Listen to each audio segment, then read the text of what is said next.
What's up, everybody? Michael F. Florio here with my guy and yours, Marcas Grant of NFL Fantasy. And today we're going to be talking about players whose fantasy stocks are shooting up after swapping teams in free agency. And we're also going to be talking about some players who just have been the biggest fantasy value gainers from all these moves that have happened in free agency. So to kick us off, Marcus, who comes in at number 5 of the top 5 stock up fantasy players now due to free agency?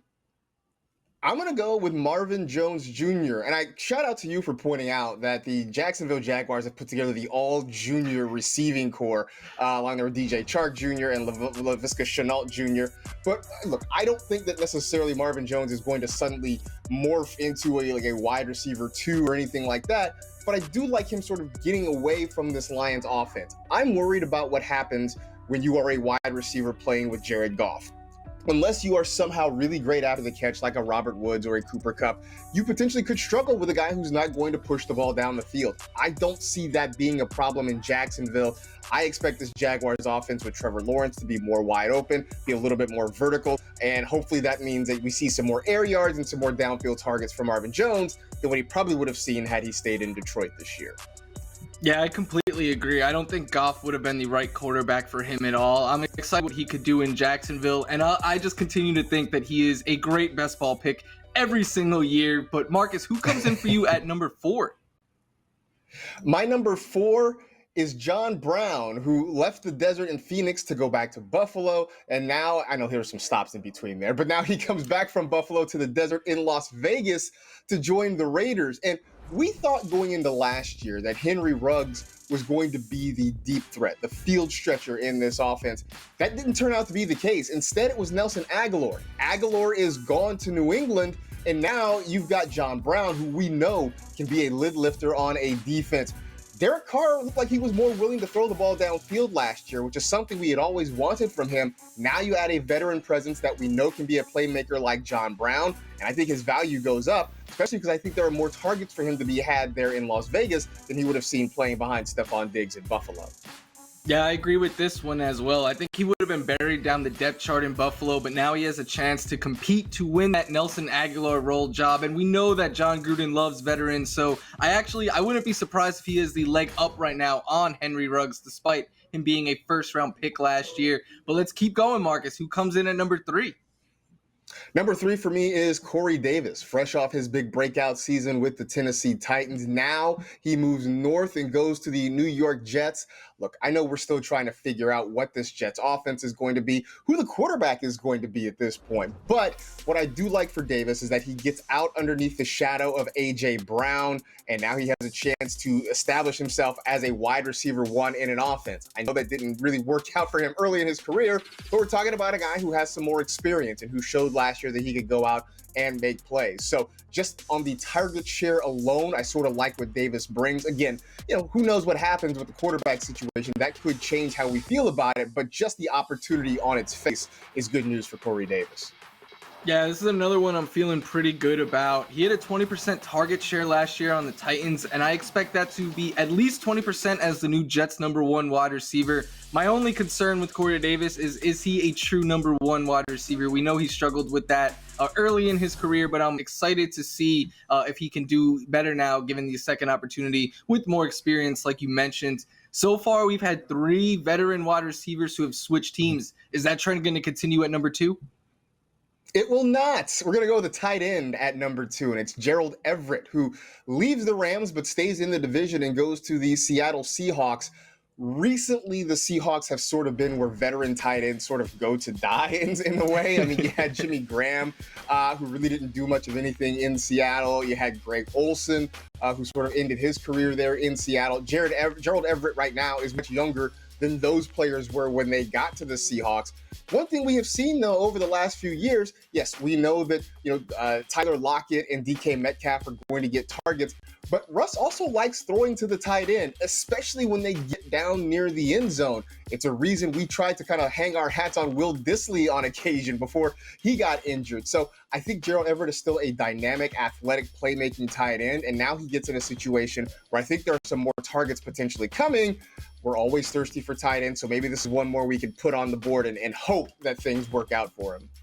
Yeah, I've always thought Gerald Everett could play. He was just buried on the Rams depth chart. Now I think he'll be the clear tight end one for Seattle. And like you said, Russ likes to throw to his tight ends, especially near the goal line. I think he joins that big group of tight end twos that have upside. And we always need more tight ends, like you said. So he is a very welcomed addition to that group.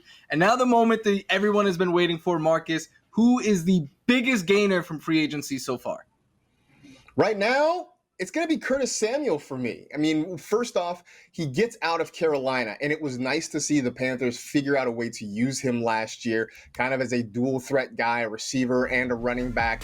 But in terms of getting targets, we know that he's always going to be battling with DJ Moore and Robbie Anderson in that offense. Now he moves up to Washington, and targets I think will be a little bit easier to come by. Terry McLaurin is the locked and loaded wide receiver one in that offense, and we saw Logan Thomas really be a nice option down the stretch there in Washington, but I think there's a real chance for Curtis Samuel to go out and be a playmaker. The other part of this that makes me excited, Ryan Fitzpatrick is there. Now, maybe he was only for 1 year, but we know that Fitzpatrick will lift the receivers around him. Fitz himself might not be a guy you want to ride with week in and week out on your fantasy roster, but at least you feel like he is going to chuck the ball downfield and get his receivers involved, and that's good news for Curtis Samuel.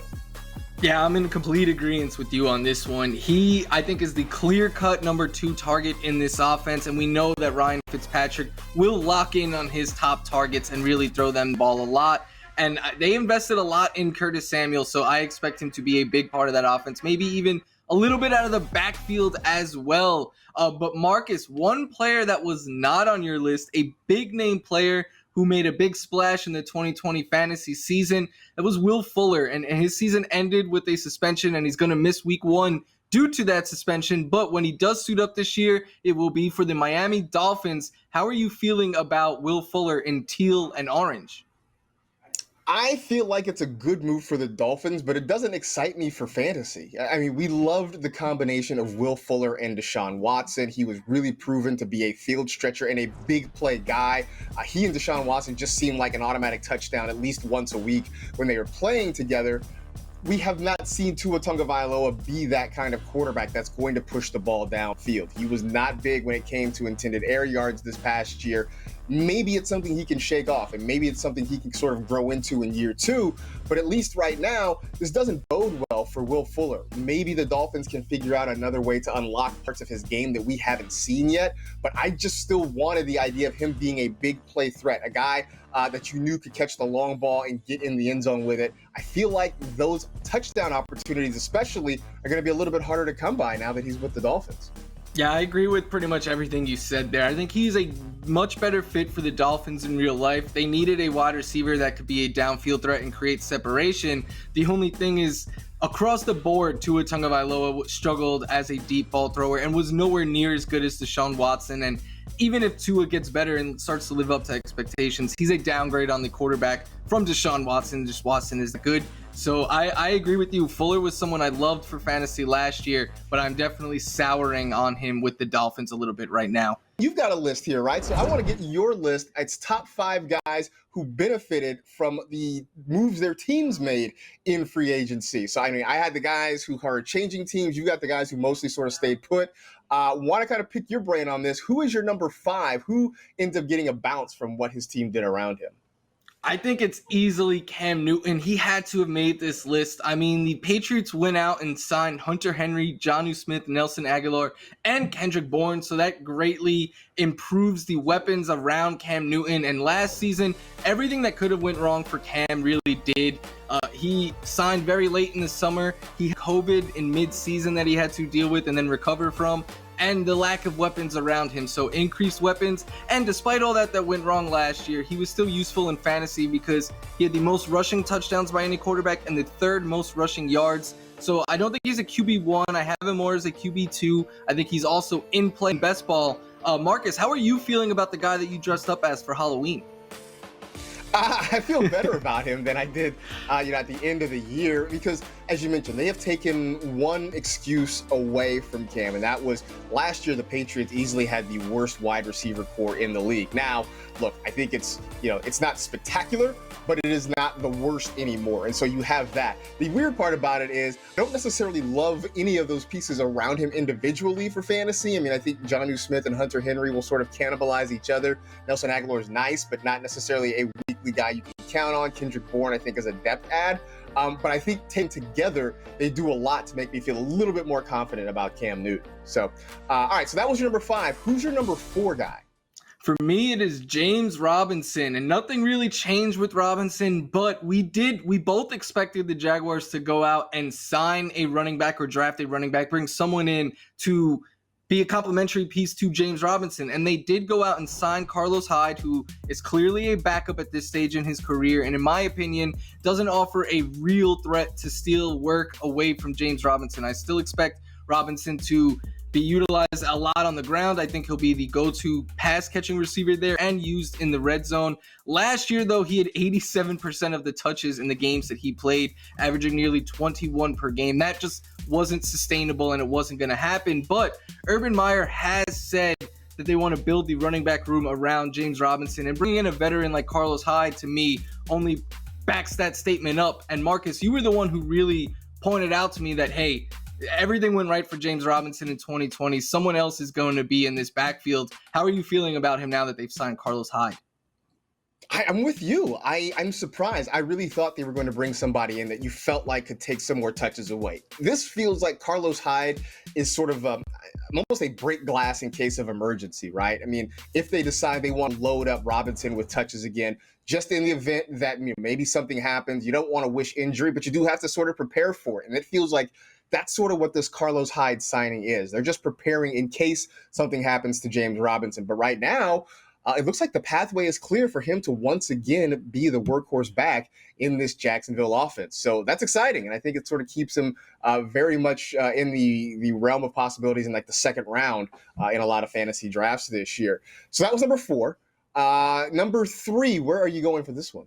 I'm going with Fantasy Twitter's favorite number one wide receiver, AJ Brown. The Titans have been investing their free agency money into the O-line and their defense, which makes sense, but they lost Corey Davis and Jonnu Smith and haven't done anything to replace them. And last year, those two combined for 157 targets. That was 34% of the Titans' targets, which means that I think they're just going to start peppering AJ Brown. And you might say, oh, they were already throwing the ball a lot to AJ Brown. Well, he did have double-digit targets in a game last year until week 17. Let's change that. Let's get him double-digit targets every single week or close to that. And I think that he could easily be a wide receiver 1 with top 5 upside.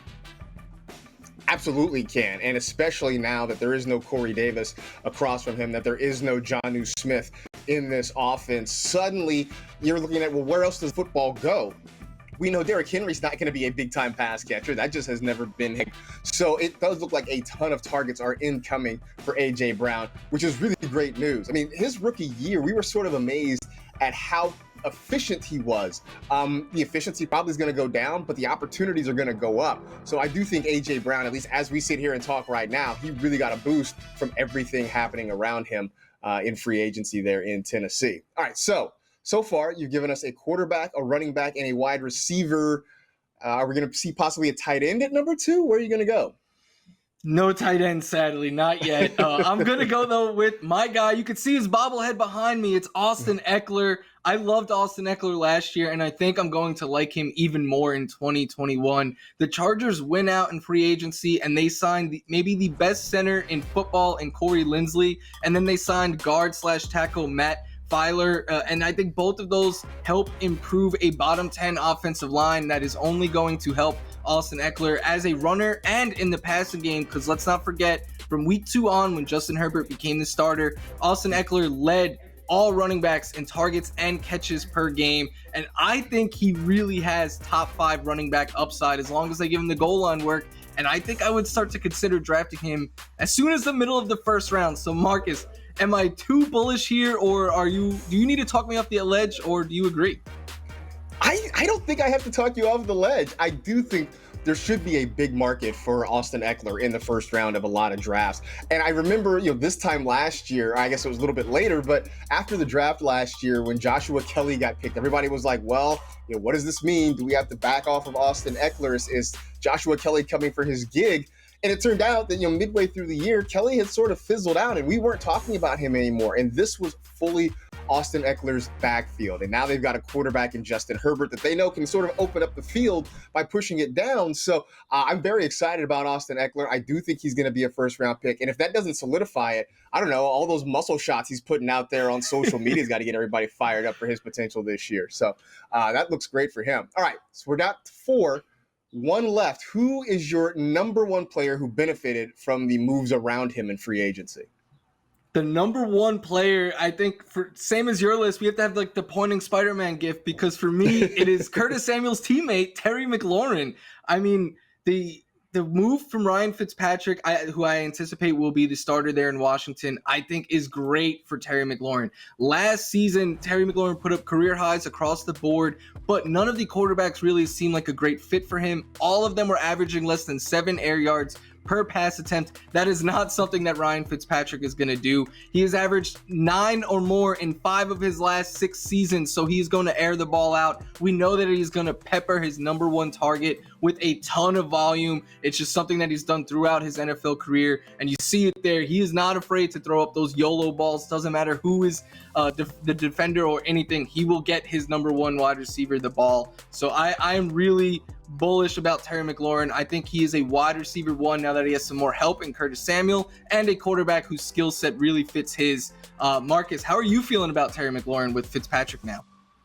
Absolutely. I absolutely love him. I mean, and that was the one thing we really wanted. I mean, we saw him, still go out and make plays and be productive, whether it was, Dwayne Haskins or Taylor Heineke or Alex Smith or whomever it was. Now we have a quarterback that we know is going to take those chances, is not going to be afraid to make some of those tight window throws, to just go out and let his receivers be athletic and make plays. That was sort of all we kind of wanted for Terry McLaurin. Now he has it. So I'm definitely on board. I think he's going to be even better than he has been the last couple of years. So looking forward to it. The other part of this is between me going Curtis Samuel at 1 and you going Terry McLaurin at 1, this video here should do very well in Columbus, Ohio. That's all I'm saying. A lot of folks in C-Bus should be really excited about our list this year. If you want to be excited about other fantasy football stuff too, you can check out the NFL Fantasy Football Show, the podcast version. It is on Stitcher, it is on iTunes, it is wherever you find great podcasts. So we're still doing it all off season long. Be sure to go on and check us out there. And if you want more videos, if you're not tired of hearing Marcus and I talk about fantasy football after all of that content, make sure to head over to our YouTube channel. You can go to youtube.com/NFL Fantasy Football. Make sure to like and subscribe and just keep getting all this great fantasy content. But for today, that's going to do it for us. We'll catch you next time.